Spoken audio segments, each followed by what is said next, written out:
Buenos días a todos. Esta semana, la cuarta semana del reto, os he dejado como las anteriores semanas un menú semanal tipo que podéis seguir como ejemplo, más 2 recetas por si queréis meteros en la cocina a probar algo nuevo.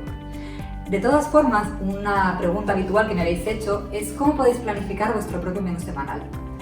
Os animo a hacerlo si no lo habéis hecho nunca, porque os puede servir primero para que el plan que yo os he propuesto se adapte mucho mejor a vosotros, también para que estéis más calmados ya que lo tendréis todo planificado y a lo mejor no tenéis que ir improvisando tanto, y luego también porque vamos a desperdiciar mucha menos comida, ya que utilizaremos este menú para hacer nuestra lista de la compra y comprar simplemente lo necesario. También tendrás lo que tú necesitas para hacer las recetas que quieras probar nuevas esa semana.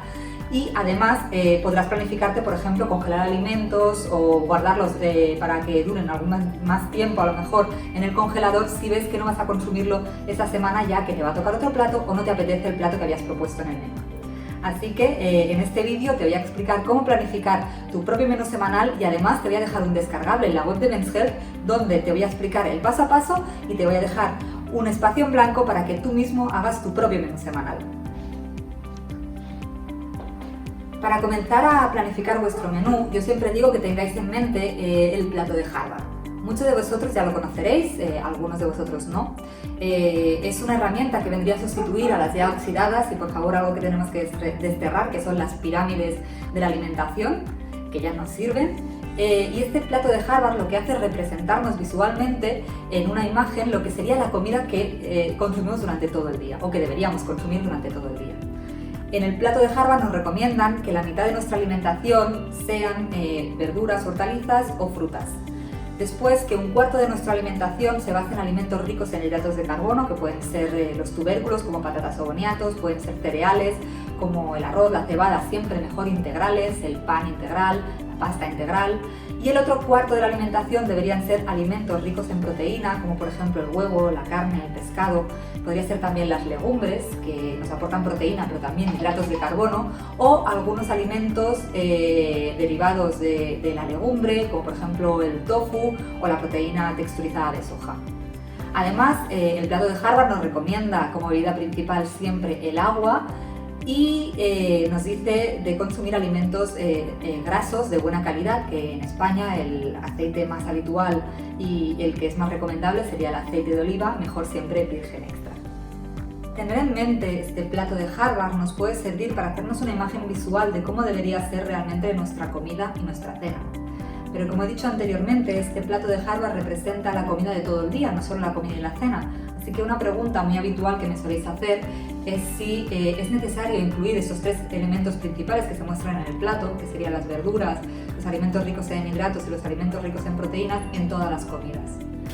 La respuesta rápida sería no es necesario consumirlos todos siempre en comida y en cena, pero os voy a desarrollar un poquito más el por qué sí o el por qué no y para cada uno de los casos.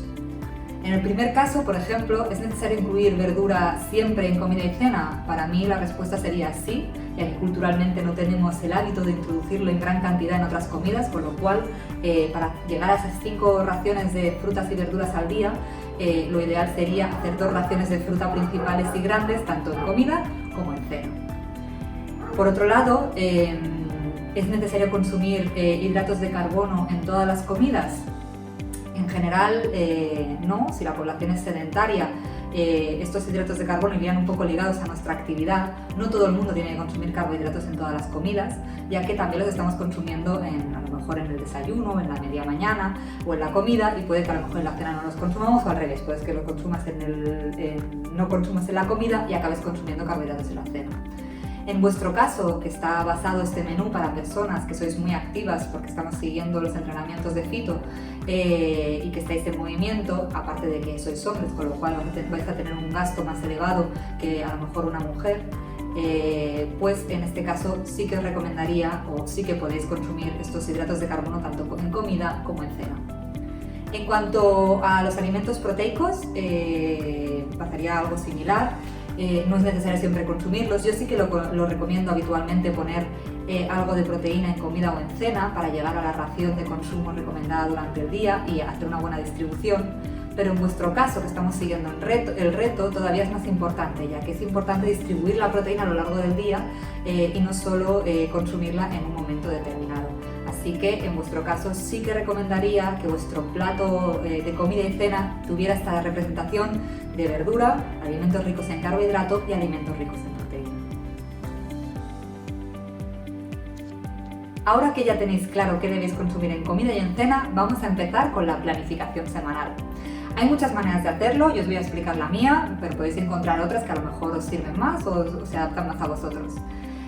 La forma en la que yo suelo empezar es haciendo la distribución de los alimentos proteicos, ¿vale? Tenemos que pensar que en la semana tenemos 14 comidas y cenas y entonces lo que yo suelo hacer es hacer una lista, pongo todos los alimentos o grupos de alimentos proteicos, serían por ejemplo las legumbres, el huevo, la carne roja, carne blanca, el pescado blanco y pescado azul, y luego también, si los consumís, pues otras proteínas vegetales, como por ejemplo el tofu, la proteína de soja texturizada, ¿vale? Cuando tenemos esta lista, que encontraréis en el descargable de Men's Health, lo que yo suelo hacer es poner cuántos días vamos a consumir cada uno de estos grupos de alimentos. A lo mejor tú consumes 3 comidas con huevo, consumes a lo mejor 2 días de carne blanca, 1 día de pescado azul, no sé, vas haciendo este cálculo hasta que te salen las 14 comidas y cenas diarias.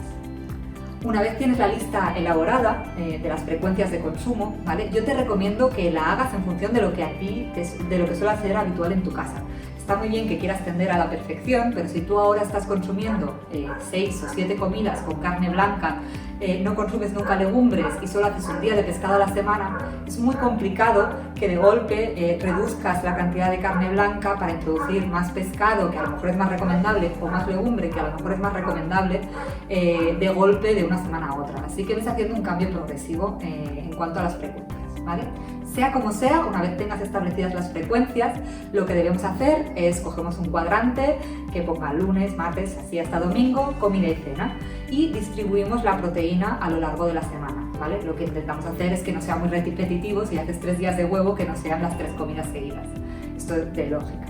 A partir de aquí hemos de tener claro que como en todas las comidas va a haber verdura o ensalada, pues marcamos verdura o ensalada en todas las comidas y luego elegimos el hidrato de carbono o el alimento rico en hidrato de carbono que vamos a incluir en cada una de las comidas. Un día puede ser patata, otro día puede ser boniato, otro día puede ser arroz integral, dependiendo de lo que tú suelas consumir.